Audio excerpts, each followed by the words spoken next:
Hello future programmers, welcome to this video. இந்த வீடியோஸோட objectives என்ன அப்படிங்கிறத ஃபர்ஸ்ட் பார்த்துடலாம்.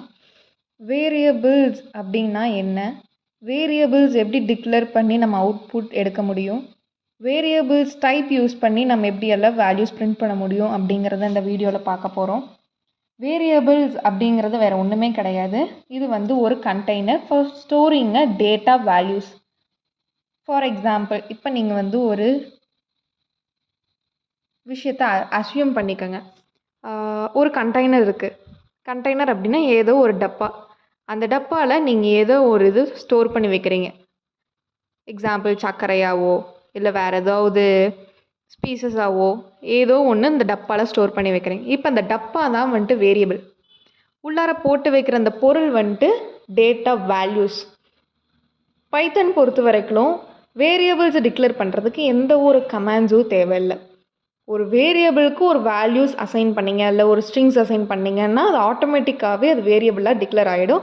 இதுக்கு வந்து ஸ்பெசிஃபை பண்ணி நம்ம வந்துட்டு தனியாக இதுக்குன்னு கமெண்ட்ஸ் எல்லாம் நம்ம கொடுக்க வேண்டிய அவசியமே கிடையாது.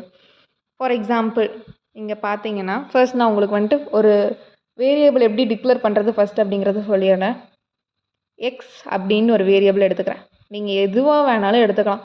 ஒய்ன்னு எடுத்துக்கலாம், ஏன்னு எடுத்துக்கலாம், இல்லை ஒரு ஸ்ட்ரிங்ஸாகவும் எடுத்துக்கலாம், இல்லை ஏதாவது ஒரு நேமாக கூட வச்சுக்கலாம். எப்படி எடுத்துக்கிட்டிங்கனாலும் இந்த சைடில் வந்துட்டு லெஃப்ட் ஹேண்ட் சைடில் இருக்கிறது நமக்கு வேரியபிள்ஸ். இப்போ நான் இதுக்கு வந்துட்டு ஏதோ ஒரு வேல்யூ அசைன் பண்ணுறேன். பையாக இருந்தாலும் சரி, இல்லை வேறு ஏதோ ஸ்ட்ரிங்ஸாக இருந்தாலும் சரி. ஸ்ட்ரிங்ஸ்னால் என்ன? Sequence of characters. ஏதாவது ஒரு நேமாவோ பிளேஸாவோ ஏதாவது ஒரு சென்டென்ஸாவோ எப்படியா வேணாலும் இருக்கலாம் அந்த டேட்டாவோட வேல்யூ. இப்போ இது வந்து வேரியபிள், இது வந்து இந்த டேட்டா வேல்யூ. இப்போ இது நார்மலாக பிரிண்ட் கொடுத்தா பிரிண்ட் ஆகாது. இதுக்கு என்ன பண்ணணும்? நம்ம பிரிண்ட் ஃபங்க்ஷன் யூஸ் பண்ணணும். பிரிண்ட் இதுக்குள்ளார வந்துட்டு 5 அப்படிங்கிறத நம்ம கொடுக்கக்கூடாது, வேரியபிளோட வேல்யூ நம்ம கொடுக்கணும். Print X. இது ரன் பண்ணால் நமக்கு ஆன்சர் என்ன கிடைக்கும்? 5. உங்களுக்கு புரியுதா? நார்மலாக இந்த மாதிரி தான் வந்து வேரியபிள்ஸ் அப்படிங்கிறத நம்ம டிக்ளேர் பண்ணும். இதே நான் உங்களுக்கு ஸ்ட்ரிங்ஸாகவும் நான் பண்ணி காமிக்கிறேனே. ஸ்ட்ரிங்ஸ் வந்து ஒன்று கோட்ஸில் கொடுக்கணும், single quotes or double quotes. ஏதோ ஒரு name, for example Anushiya print பண்ணோம் அப்படின்னா நமக்கு அனுஷியா அப்படிங்கிறது வந்துட்டு இந்த இடத்துல வேரியபிள்ஸ் வந்துட்டு நமக்கு வந்து அவுட்புட்டில் ப்ரொடியூஸ் ஆயிடுது. இப்போ இந்த மாதிரி இந்த டேட்டா வேல்யூஸ்க்குன்னு சில பல டைப்ஸ் இருக்குது. டைப்ஸ்னால் வேறு ஒன்றுமே கிடையாது. இப்போ இது வந்து என்னவா இருக்குது? இது வந்து ஒரு ஸ்ட்ரிங். இது வந்து அது ஸ்ட்ரிங்கா இல்லை இன்ட்டா இல்லை ஃப்ளோட்டா அப்படின்னு கண்டுபிடிக்கிறதா வந்து டேட்டாவோட டைப். இது வந்து டேட்டா. அனுஷியாங்கிறது டேட்டா. இந்த டேட்டாவோட டைப் என்ன அப்படிங்கிறது கண்டுபிடிக்கிறதுக்கு நம்ம வேறு ஒன்றுமே பண்ண தேவையில்ல. நார்மலாக வந்துட்டு வேரியபிள்ஸ்க்கு வந்து எந்த ஒரு பர்டிகுலர் டைப் இல்லாமல் நம்ம நார்மலாகவே வந்து பிரிண்ட் பண்ணிக்க முடியும்.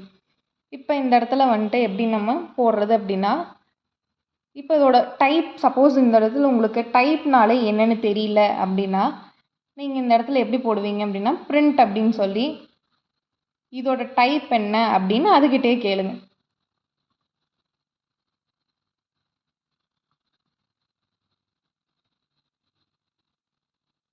இது வந்து என்னென்னு கொடுத்துருக்கு? கிளாஸ் எஸ்டிஆர் அப்படிங்கிறது வேறு ஒன்றுமே கிடையாது, ஸ்ட்ரிங். இப்போ இந்த இடத்துல நான் வேறு எது கொடுக்குறேன், 5 அப்படின்னு தரேன். கிளாஸ் இன்ட் அப்படின்னு ப்ரொடியூஸ் ஆகுதா? இதே டெசிமலில் தந்தா, டெசிமல்னால் என்ன? பாயிண்ட் வச்சு நம்பர்ஸ் இருக்குல்ல, இந்த மாதிரி 0.5 அந்த மாதிரி இருக்கிற நம்பர்ஸ் எல்லாம் டைப் என்ன அப்படின்னு சொல்லுவாங்கன்னா அது டெசிமல்னு சொல்ல மாட்டாங்க, அது வந்து ஃப்ளோட் அப்படின்னு சொல்லுவாங்க. இந்த மாதிரி நிறையா டைப்ஸ் இருக்குது. அதோட டைப்ஸ் வேணும்னா இந்த மாதிரி வந்து நம்ம இங்கே டைப் பண்ணிக்கலாம். இந்த மாதிரி டைப்ஸுன்னு நம்ம பிரிண்ட் பண்ணும்போது நம்ம வேரியபிளோட என்னென்ன டைப்போ அது வந்து நமக்கு வந்து இங்கே அவுட்புட்டில் கிடச்சிரும். இவ்வளோ தான் வந்துட்டு டைப்ஸோட வேல்யூ. இப்போ சப்போஸ் கொடுத்துருக்கிற வேல்யூ வந்துட்டு நமக்கு அவுட்புட்டில் அந்த டைப் பிரிண்ட் ஆகணும் அப்படின்னா, இப்போ சப்போஸ் பிரிண்ட் பண்ணி காமிக்கிறேன் பாருங்களேன். இப்போ எஸ் இஸ் ஈக்குவல் டு உங்களுக்கு டைப்புங்கிறது தெரியும். இப்போ வந்து ஸ்ட்ரிங்காக எனக்கு வந்து இந்த 3ங்கிறது வேணும், நம்பராக எனக்கு வேணாம், ஸ்ட்ரிங்காக வேணும் அப்படின்னா இது ஒரு சென்டென்ஸில் இருக்கிற மாதிரி தான் கன்சிடர் பண்ணிக்குமோ தவிர தனித்தனியாக ஒரு வேல்யூ அப்படின்னு அதாவது எப்படி அது டிக்ளேர் பண்ணாது. ஸ்ட்ரிங் அப்படின்னு சொல்லி இப்போ வந்து இந்த பிரிண்ட் டைப் அப்படிங்கிறது தேவையில்ல. X is equal to string 3 அப்படின்னு கொடுத்தா எப்படி பிரிண்ட் ஆகுது அப்படின்னா, சாரி இந்த இடத்துல பிரிண்ட் ஃபங்க்ஷன்ஸ் கொடுக்கணும். பிரிண்ட் எக்ஸ் 3 அப்படின்னு பிரிண்ட் ஆகுதா? இதே வந்து இன்டீஜர் அப்படின்னாலும் அது வந்து 3 தான் பிரிண்ட் ஆகும். இப்போ ஃப்ளோட்டுக்கு ட்ரை பண்ணி பாருங்கள். ஃப்ளோட் அப்படின்னா என்ன? அது வந்து டெசிமலில் பிரிண்ட் ஆகணும். 3.0 அந்த மாதிரி பிரிண்ட் ஆகுதா? அவ்வளோதான் வந்துட்டு வேரியபிள்ஸ் அப்படிங்கிறது வந்துட்டோட கான்செப்ட். இதுதான் வந்து ஒரு பேசிக் கான்செப்ட். வேரியபிள்ஸ் அப்படின்னா இந்த மாதிரி விஷயங்கள் மட்டும்தான் இதில் வந்து கவர் ஆகும். அவ்வளோதான் இந்த வீடியோ. தேங்க்யூ ஃபார் வாட்சிங். Stay tuned for the upcoming videos.